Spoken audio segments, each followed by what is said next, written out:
of 9 ball. George Katsaras versus Mike Pavladakis.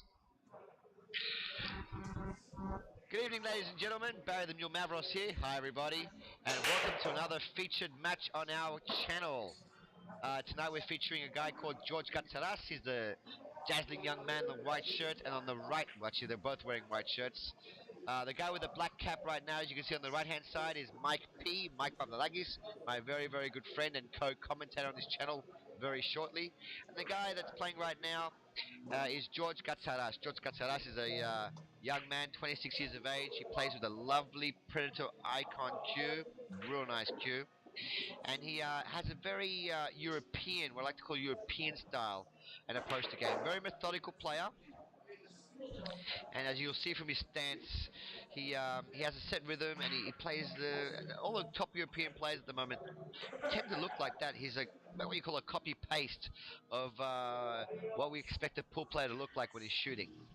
Very balanced on his stroke, takes his time, analyzes the game very well, and I've seen him in the last year really grow as a player. I believe in the next year or two, this guy will find that extra gear, that X factor that we all want to find as pool players, where he starts to absolutely destroy his opponent.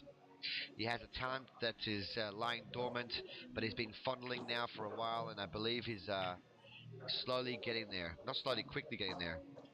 Well, the first missed ball of the match. That's the beginning of this match. This match, by the way, is a short race to 7 guys with an alternate break format. And I believe this was a quarter-final match. Guy shooting now is Mike. Mike plays with a Griffin cue. He's a very athletic man, very strong guy. Likes to break hard, likes to play hard. And he's a guy that what I call a rhythm player. He's also my practice partner. We play together a lot. And Mike, when he gets into stroke, is very, very tough to beat. He can easily string 5 or 6 break and runs together. He can easily tie you up. He's a fantastic safety player. And I look forward to showcasing this match for you guys at home tonight. Of course, the time is 4 a.m., 4:01 a.m. on a Wednesday night. We had a bit of extra business tonight, so we stayed back a bit longer.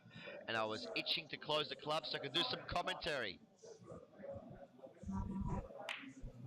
Because I love pool, and the only thing I like more than playing pool, perhaps, is commentating on pool.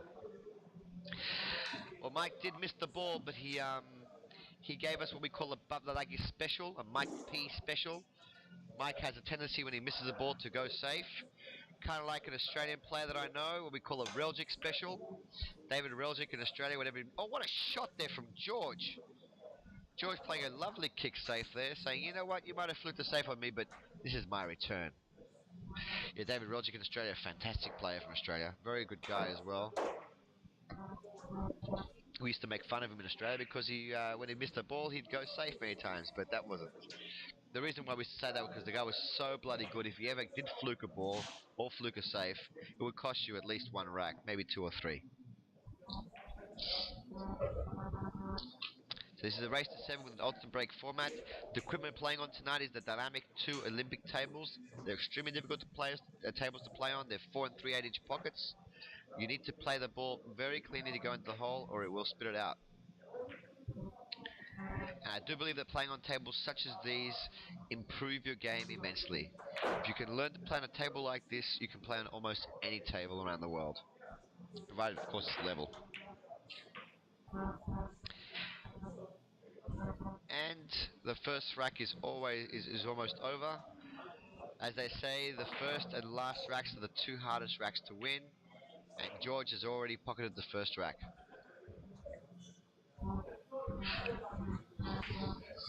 I've got my cold beer on my left-hand side. I am left-handed. Drinking my cold beer and rubbing my hands together in excitement. Check out this guy's break. Mike breaks with a buffalo break cue. It's a very firm shafted cue. Oh, firm shafted. Nice. And it breaks extremely difficult. Breaks the balls very, very hard. One thing that Mike likes to do, he always likes to wear a hat backwards when he plays. Sometimes he turns it forward when he wants to focus. Then he turns it back when he wants to relax. I've noticed these things playing with him. I've never told him. He's going to hear this for the first time. And say maybe Badek has a point. And one other thing I like about Mike, and I was about to mention it, but he's already beat me to it. Mike is an extremely knowledgeable safety player. He loves to go. He loves to play for his 3 fouls. He loves to play those 2-in-1 shots where you can bank a ball and hook your opponent. He's a very good safety player. But like I said, he's a rhythm player. And with Mike, you never know what you get. You could get explosive action from Mike where he could run 3 or 4 racks in a row. Or you might get the Mike that starts to just sometimes I feel Mike gets a bit out of rhythm when he plays by himself, purely by himself. And when he gets into stroke though, he's extremely dangerous. For all of you who are new to 9-ball, which I'm sure there aren't many, the object of the game is to pocket the last ball, but to get there you must run the balls in numbered order from 1 to 9. 1, 2, 3, 4, 5, 6, 7, 8, 9. And for the purpose of TV, we have the balls different colors. Oh, nice shot. Any foul you make, the only way you can make a foul is by not hitting the lowest number ball first and finding a rail or pocketing a ball. Any foul you make is a lethal ball in hand for your opponent. Ball in hand. I kind of wondered sometimes, why do we call it ball in hand? I mean, really, it's the ball anywhere on the table. Why do we call it a ball in hand? Well, basically, when you give your ball to your opponent, it's like putting your balls in their hands. So, I believe I'm the first person to come up with this idea. It's mine. Patent it, sign it, Barry the Mule. And speaking about ball in hands, Mike's giving one away now to George. And George has opportunity now to stretch his lead to 2-0 in a short race to 7, but 2-0 is big in a race to 7. So like a race to 13 or 15 or 17, a race to 7, one error costs you at least 1 rack and puts you behind. And as you all know, pressure is a big factor in pool. When I'm playing pool, I prefer to be in the lead, obviously, as everyone would.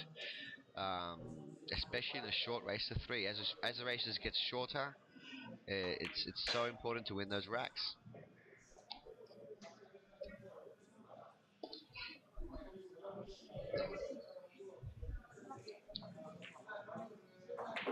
Oh, that's not a very good shot there from George. Always tough when you bridge over a rail. And it's always tough when you bridge over a ball. And you stretch. And Mike might have felt sorry for George. Sorry, George, for missing the shot. Here's another chance at this ball. That's not really what happened. But it sounded good anyway.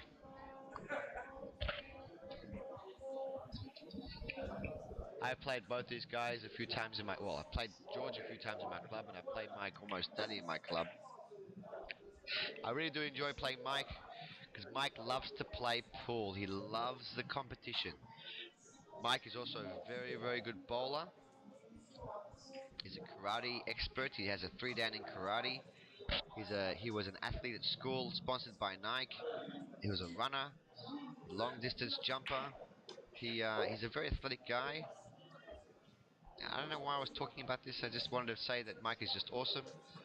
He's also a very loyal friend and a very fun guy to hang out with. But that's not changing the scoreline. 2-0 now to George. Mike, I love you, my man.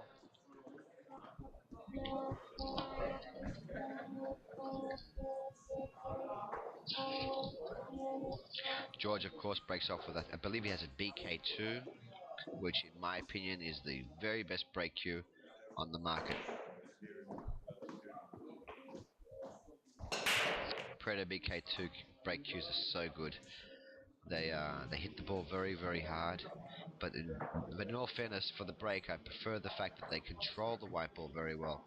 It's basically a break cue with a very nice butt. But the shaft of the break cue is a 3142 shaft with a break with a break tip cue. So it's a phenolic tip, resin tip. And the Predator brake cues have it kind of feels like a half leather, half uh, resin, polyresin tip. Kind of feels like that, but it isn't. But it does control the weight very well when you brake. Now, being 2-0 behind, Mike needs to buckle down and run this rack.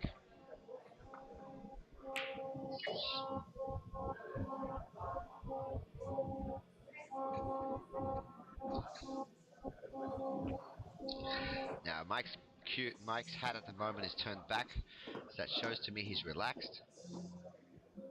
He's not worried about a 2-0 scoreline.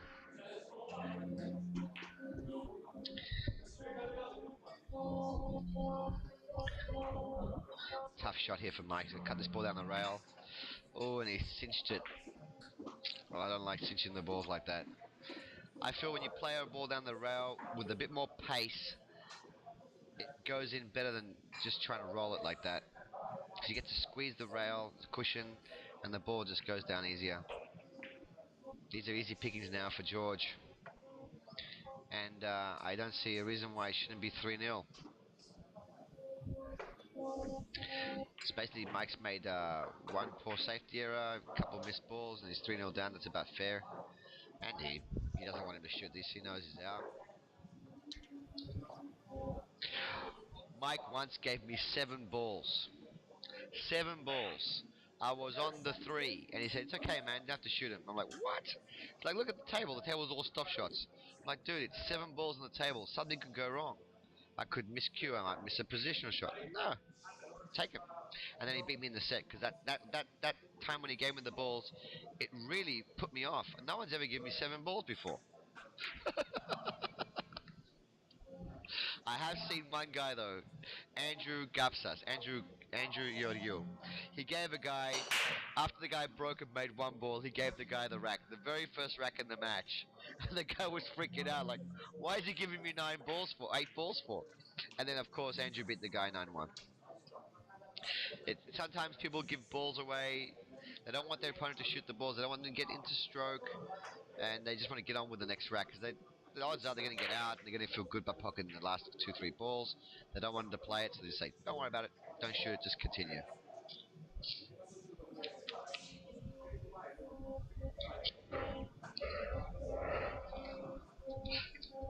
This is our 4th video that we're uploading. I promised in the last video, if you haven't watched the last video, please watch it. It's a video between the policeman and Anthony. Anthony Bradford being a fantastic snooker player, the policeman Aris being one of the most naturally gifted players I've ever seen in my life. Anyway, in that last video I mentioned that I will tell you guys, I promise I'll tell you guys a story about it when I met Efren Reyes. I actually met Efren Reyes, Bustamante, Alex Paguline, Imran Majid, and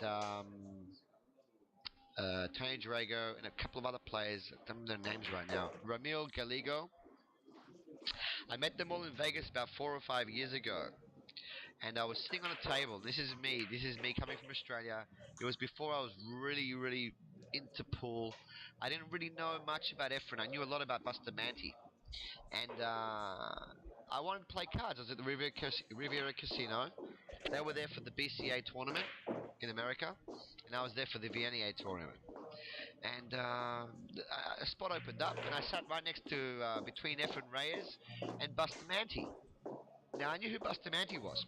I didn't know who Efren was. And we're playing cards. And I remember looking at these guys and thinking, my God, I'm sitting between Efren Reyes, Bustamante, and Alex Paguline. And opposite me is Imran Majid. And I went off and I had a smoke next to Tony Drago, and we had a quick little chat about nothing really. Just I don't remember what it was about, but I'm thinking, what am I doing? I'm hanging out with like some of the most talented people in the world. Bob went off right now. They're probably the top 5 ranked players in the world, but disappear. And I re-raised Bustamante and took $40 out of him in a pot, which was really nice. That was the story. It wasn't much of a story. I was amazed though at Bustamante's hands. They were very large for such a small guy. And I was amazed at how happy Bustamante, Alex Paguline, and Efren Reyes seemed. They just seemed so content in playing cards and talking to each other and just hanging out. And they're always smiling, and it's something that, we look at these guys, we know how talented they are, and to meet them in person and to have a little chat to them and play cards with them was really a gem for me. I never thought that being from Sydney, being a pool player in Sydney, playing in the pubs of Sydney, I'd end up one day winning tickets to go to America and to meet people like this, and it was a real dream come true for me. I am a very lucky guy. For all you guys that know me, I'm very lucky. Good and bad luck come my way quickly. And I know how things can change quickly, and that's why Mike needs to figure out a very good safety shot here to change the course of this match. Because at 3-0 down, you don't want to go 4-0 down and race a 7 to anyone, especially to George Gatsaras.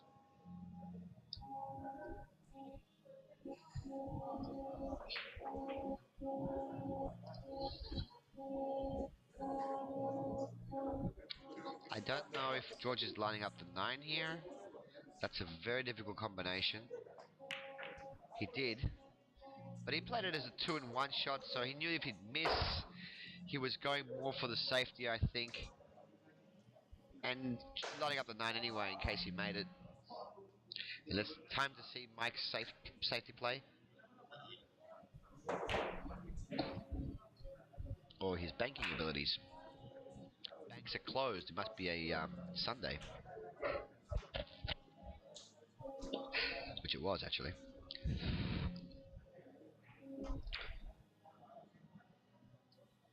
So the banks are closed for both players. By the way, guys, we've got a lot of new cool videos coming up very soon. We're doing one at the moment with Nick Vandenberg and Ralph Cicada. Will be coming up in the next few days. My wife reminded me before this match to mention that if you like our channel, please subscribe. Please like our videos underneath. Please tell your friends. Please post it on Facebook if you can. Do whatever you can to support our site, please. We appreciate it. It really does help us a lot. We want this site to grow. Please leave comments, positive and negative, underneath. If you liked the video, say thank you, we liked it.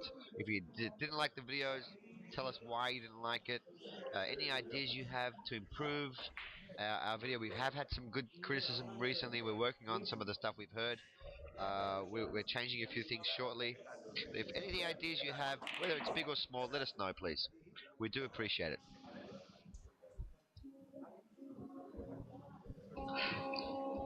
Now, George played a good combination shot, but he didn't estimate the position on the 3 very well. But look at that safety. Look at that safe. It's pretty safe, mate. Safe as a bank. But in Europe, banks aren't that safe at the moment. So, can Mike come up with a shot here? Is he going to 3-rail this? He's 3-railing. 1, 2. Oh, he just missed the 3 ball. 3-rail kick shots are extremely difficult. If you do end up putting any unintentional side on the ball will change course after the second rail. And with a ball in hand, it looks like 4-0 is the scoreline. Coming up very shortly. Bit of bottom right to bring him towards the center of the table. Very nice shot there. And a shot with a bit of stun left, or screw left, sorry. He's out. Ooh. Like I said earlier, these tables are very tight. They're not forgiving. You need to be accurate. And that was a lifeline there for Mike. Mike really should have been 4-0 down here. And the score's already been put up for you guys at home.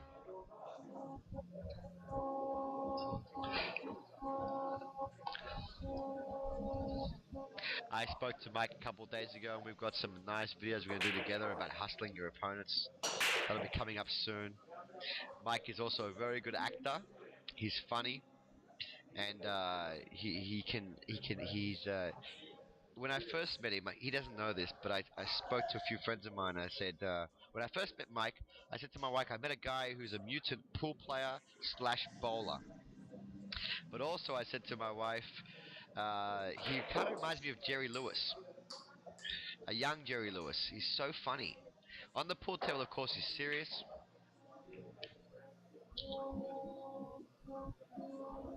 But if you meet him off camera, which you will see him off camera, or you'll see him on camera, but off the pool table, he's a very, very funny guy. Nice bank shot there from Mike.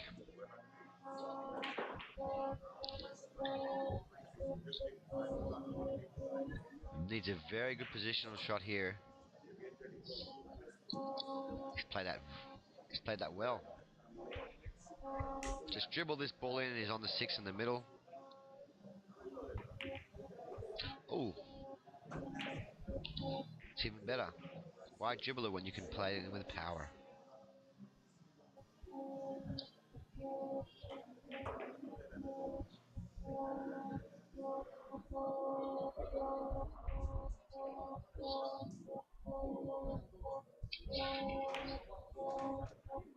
Needs some angle here.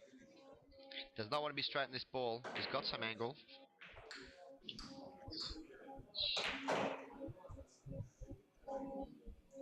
And screws it straight into the knuckle.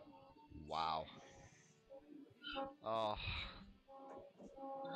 I don't think he had enough angle there, and he really powered the ball to work angle into the ball, and this is not easy. No. But a two-way shot nonetheless. He tried to cut the 9 ball and played safe with the white ball, just in case he missed it. And George really has either the snooker safe, where you come off the side of the 9 and goes back up the top table, or he can bank it. Banking is not a good angle here, though. Not a good option. I like the a safety shot here. See what George does. Oh, oh my goodness. Oh my goodness, he's just, oh.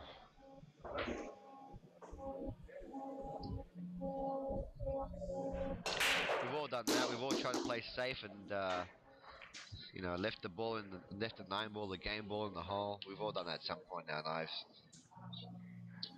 I did that recently, just the other day actually. Whenever there's a tough shot like that, a tough safety shot to play, I'd rather just go for some kind of bank than play a tough safe, because I'd rather lose to somebody by playing an aggressive shot than playing a bad safe. So the score is now 3 racks to 2. I apologize down there. The score is actually 3 racks to 2 at the moment.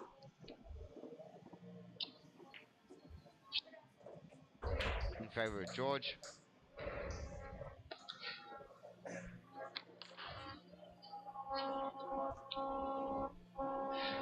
And Mike is starting to flow, which I like to see.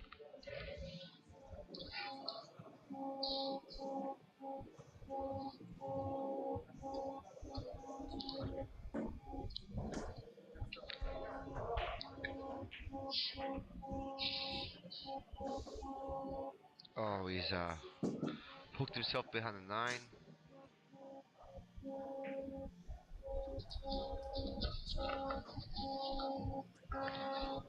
Get that jump cue out, my man. Time to jump. And look how the cap has changed from being backwards to forwards. That tells me that Mike is starting to focus. Yeah, I know he doesn't realize. He's never even heard me mention this to him before, but he does turn the cap around when he starts to play serious. And he was playing well then, but he just overran a positional shot and hooked himself. And now he's given opportunity for George to stretch the lead from 3-2 to 4-2.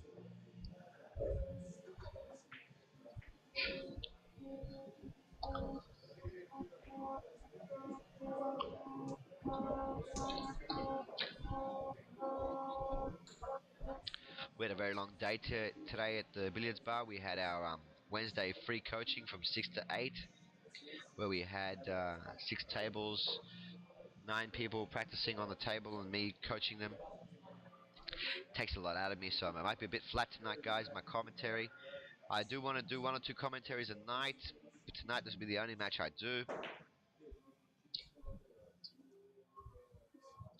I really want to give you all my best, and the players who play pool and let us film their matches, I do appreciate it. Thank you very much. I want to give them as well the best commentary I possibly can. And again, our Badalagi special. Missed the ball but went safe.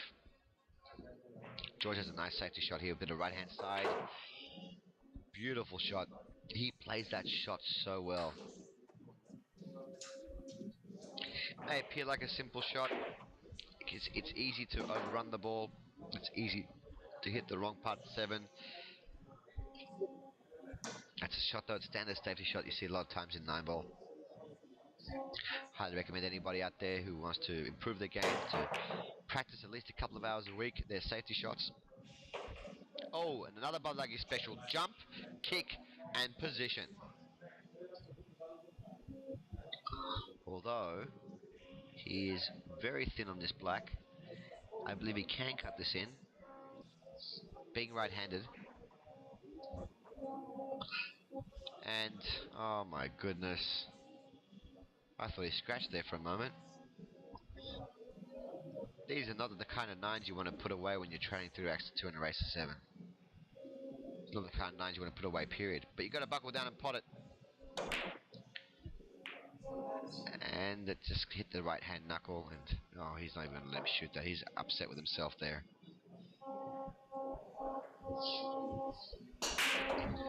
4 Axis 2 in favour of George.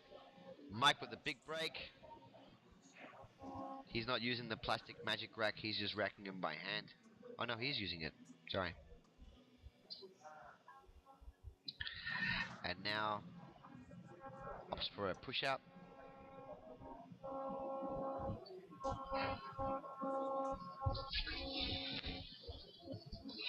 So for the drill of the day, guys, we had a drill today that we went over with the guys. We actually did a few drills. We did 2 hours of coaching. We went over technique. We went over positional play drills.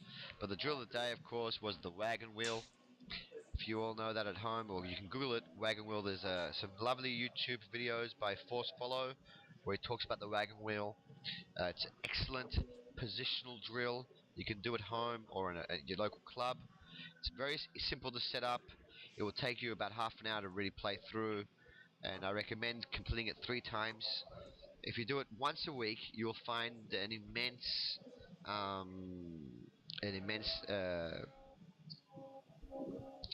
improvement in your positional play, and thus you'll be able to run out more and more racks. The wagon wheel, guys, the drill of the day. I'll be doing a video of that when I talk about the wagon wheel very shortly.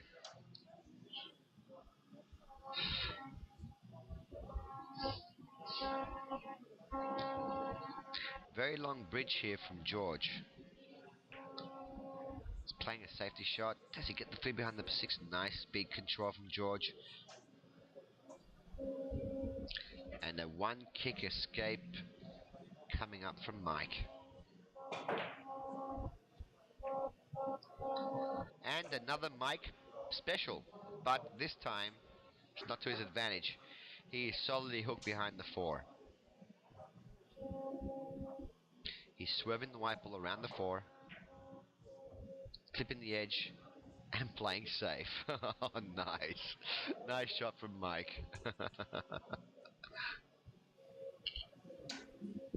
I never like to watch the matches before I commentate on them.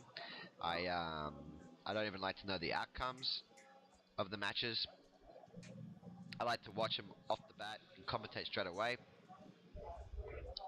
So I don't know what's going to happen. But what I do know is that there's going to be a lot of nice safety play. As you can see from both these players, they're both very, very good safety players. That's a clean shot, Mike. Not a foul there.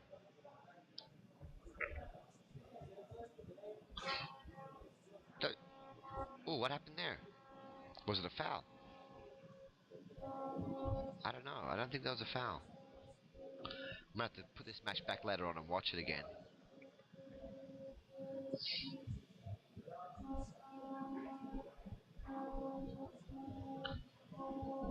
And like I said earlier, Mike likes to go for his 3 fouls often, but in this case he won't because his ball's hanging in the pocket. And an easy run out.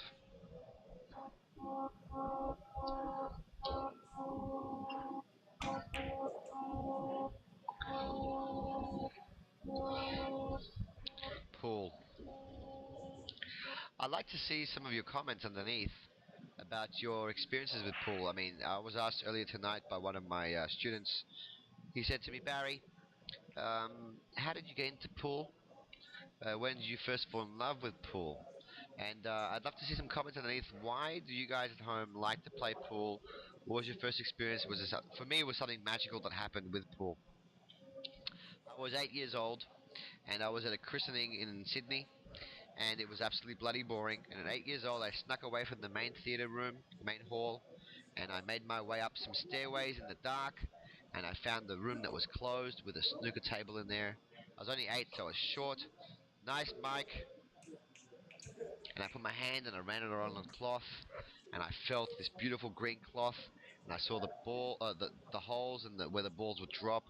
I thought, wow, this is such a magical thing, this table. And I remember saying to myself, I want to learn how to play it. It wasn't until I was 13 when I managed to pick up a cue and play. Nice shot, Mike. But that was my experience. It was something really nice. And as I got older, I used to dream about pool. I used to dream about places where I wanted to play pool and things I wanted to learn. And it was just always in my mind. I had this fascination with the balls and the sound they make when they hit, the way they sound when they're going down the hole, the competition, competing against people, meeting people, hang out with people. I also worked in the pool room for 3 years as a manager. I uh, I I own my club now for a year and a half. I played on pool teams and leagues, and it's just a great social thing for me. I'm a very social person, and it gave me the opportunity to hang out with people and also just have a great time. I love playing the game and like meeting people and drinking and shooting pool. And anyway, I'm reminiscing too much here. I'm getting stuck in the past. If you guys have some nice stories at home about how you fell in love with the game, please let me know.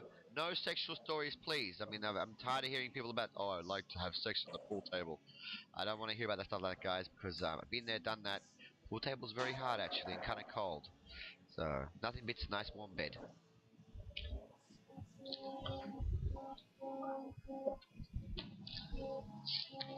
So, George now, score is 4 racks to 3. Can now extend his lead. I mean, there's no reason why he shouldn't. That was a nice, clean pot. I like this guy's rhythm. I really like how he plays. I like how he approaches the game. I like his stroke. I like his walk in particular because he walks around rhythmically with his stroke. If you notice, the way he strokes the cue is the same rhythm when he steps. It all matches up nicely. Oh, but he's missed that shot. Sometimes a shot like that with a screw, long distance screw, is a result of a loose bridge or too much tension in the back arm. It's probably in his case more tension in the back arm because he's playing it from the camera. I believe it's the first time both these guys have been filmed, and that does add a different element to the game. I've seen both of them play extremely well. We wanted to feature this match because sometimes, it's great to watch matches where it's all full of runouts, but it's also great to watch matches where there's a lot of safety play, and this match has got a lot of safety play, which it's good to watch, it's good to learn from. And now, what do you do if you're George? Do you try and cut this ball, or do you play a good safety shot? 4 racks to 3 and race to 7 is not a comfortable lead at all. Neither one of them is comfortable at the moment. That is a very, very good. That's what I was talking about. Very good safety shot. These players are both very knowledgeable safety players. Nice to come off the side of this 5 and bring the white ball back down to where it was before. Very good shot. Very good shot. Now George calculating. Thinking, do I want to risk cutting this ball? I don't think he will, though. I think he'll play a good safety shot. Bring the 5 up and down table.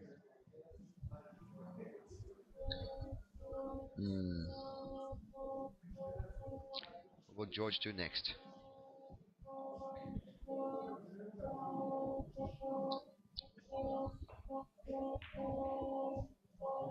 He's played a...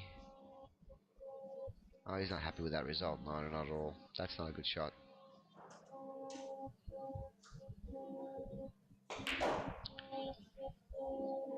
Follow a bit of right hand side there from Mike, ensuring he gives himself plenty of angle to come back up for the 9. And these are the type of shots that can be overplayed very easily, so he's going to be careful here. It's very easy to play this ball and come down low on the 9. Oh, he's missed the ball altogether. And he came low on the 9.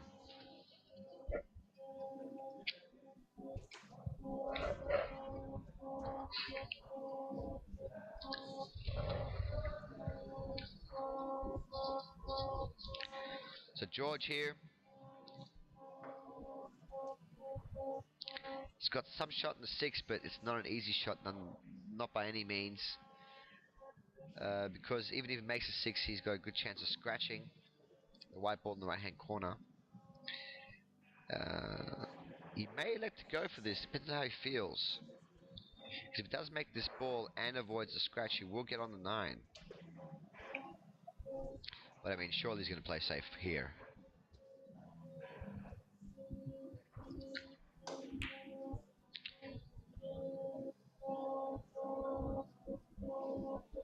And that is not a good shot at all.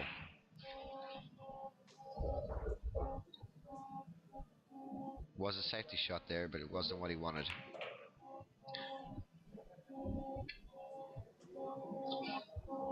And notice George doesn't say, let it go. He wants Mike to play it. George is very serious on the pool table. Score is now 4 racks all, I believe.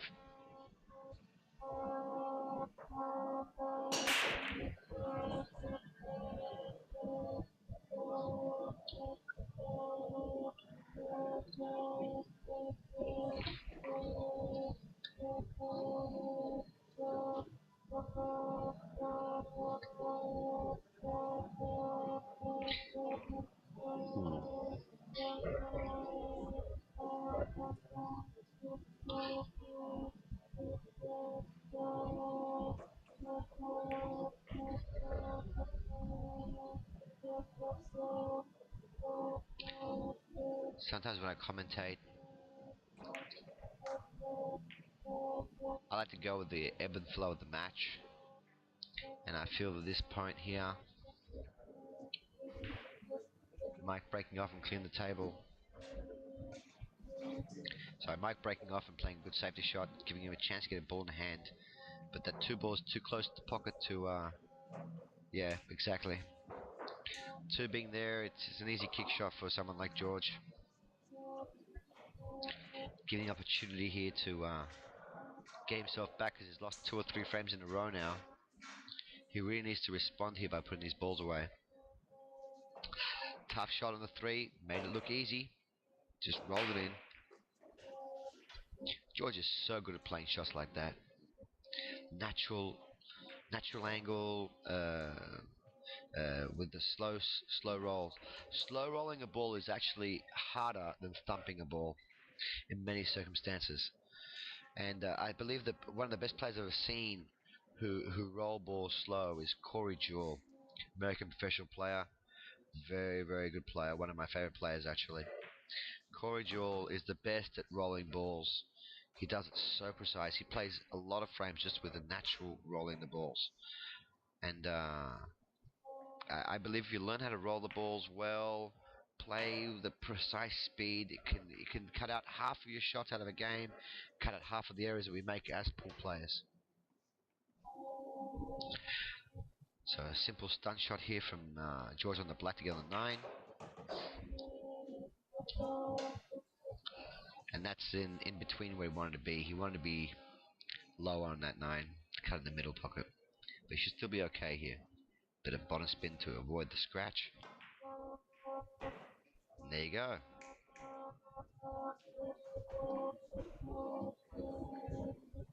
6 racks. George is on the hill.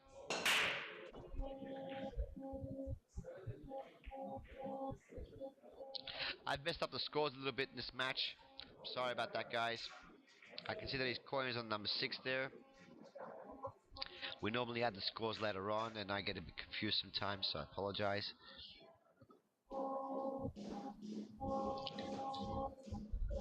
You can hear some of the trendy music we play in the club in the background. Very cool. So Mike, George has pushed out. Mike has a shot in the one.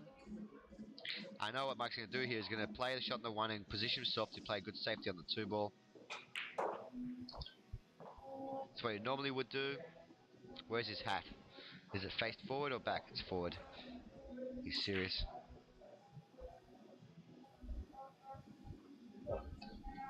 That's not a good result there from Mike. Probably the worst thing he could have done was open up those balls and give him a shot the two.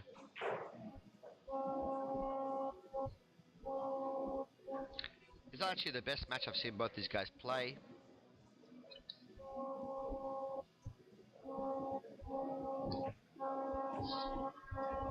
Got a few errors in both their games in this match.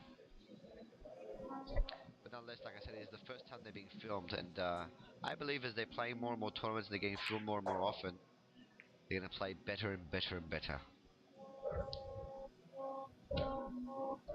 You can practice for 20 hours a day, my friend, for 10 years. If you do not play a guy, if you don't have an opponent opposite you and you play under pressure circumstances, you're not doing anything. So when you guys at home are doing your drills and doing your practice exercises and learning and playing the game, try and find a couple of times a week when you're playing as many tournaments as you can.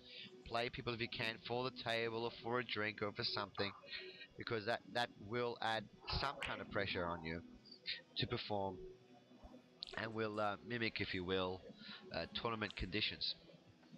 Of course, the best thing in the world is to play tournaments all the time.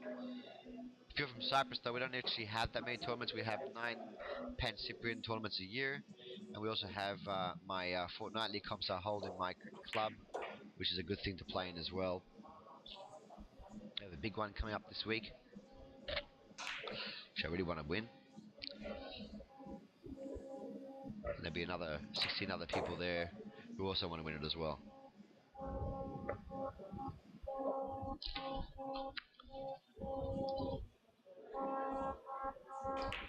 Nice shot there from Mike.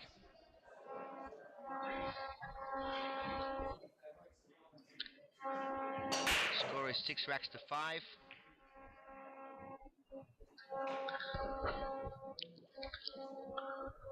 Things are heating up. Pressure is mounting. Well, George is on the hill. Mike is trailing in his next 2 racks. George will have, of course, another break because it's an alternate break format.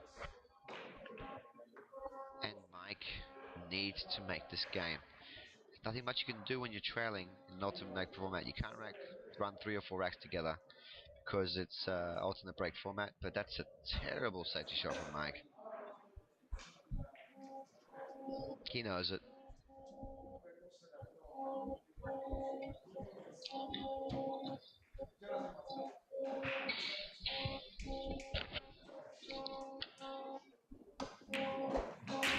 Shot there from George. Followed that ball very nicely.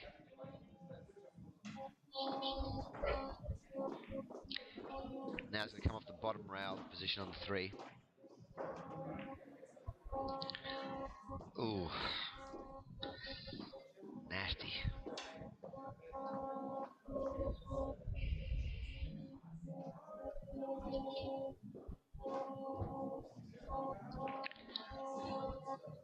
Ball in hand for Mike. 4 ball is kind of tied up. I believe he can play the 4 into the 6. No, the 4 will go into the middle, so with a ball in hand, he'll work out a path to get from the 3 to the 4, the angle to go into the 6.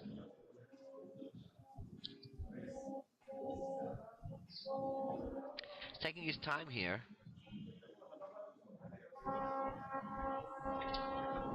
Reason being that 6 wasn't there, it'd be so much easier for him, but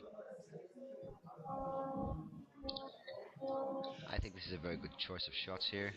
Avoid that 9 ball though. Oh, he's played to kiss the 9. That's okay, it's a good shot.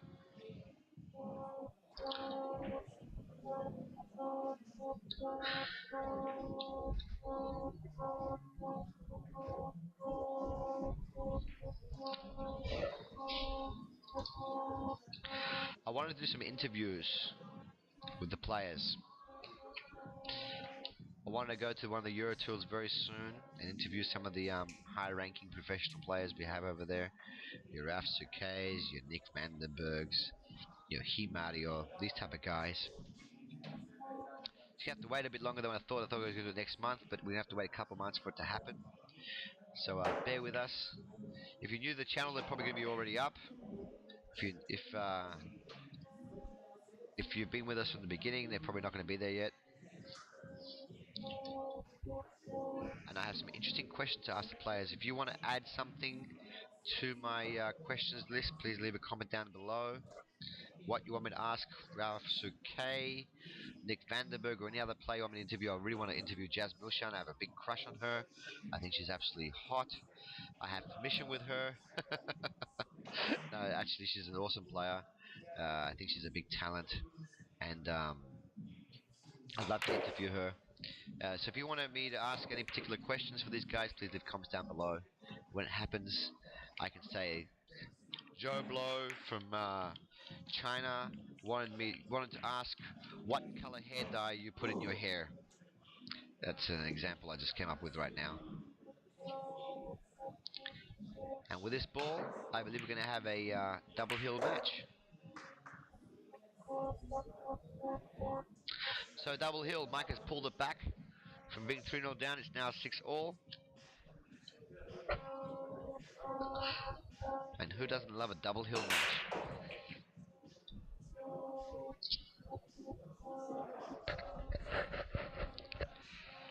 The worst double hill match I ever lost was against David Reljic in a final. It was a Q-World event in Sydney at the Rydex Servicemen's Club. It was a state ranking title at the time, and I lost on the hill. No matter how many hill matches I lose, nothing compares to that. That's sick. 80 runners, 3 days of playing, Friday, Saturday and Sunday, and to come down to one rack to win a tournament, that big tournament, and to lose it the way I lost it by dogging a ball. I still think about it, and that was about 4 years ago, guys. Once, soon, the day will come where I redeem myself on double hill in a final against David, if I ever play him again. David, mate, I miss you, buddy.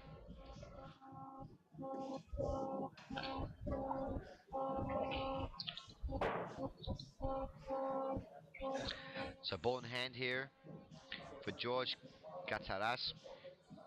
On the hill, both players on the hill, double hill.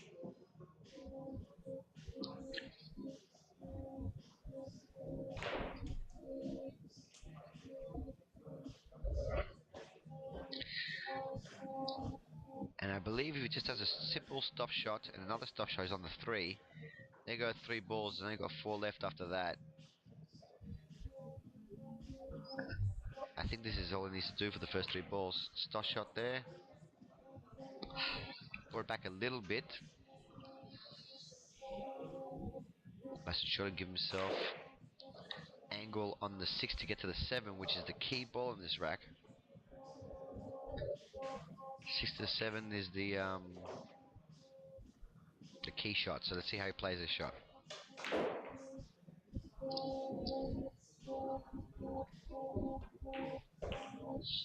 Nicely done from George.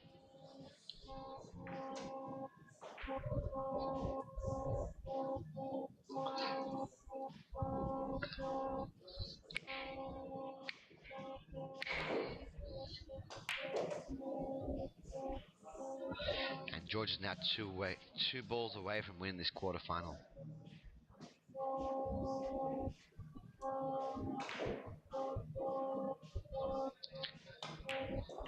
Excellent shot there from George.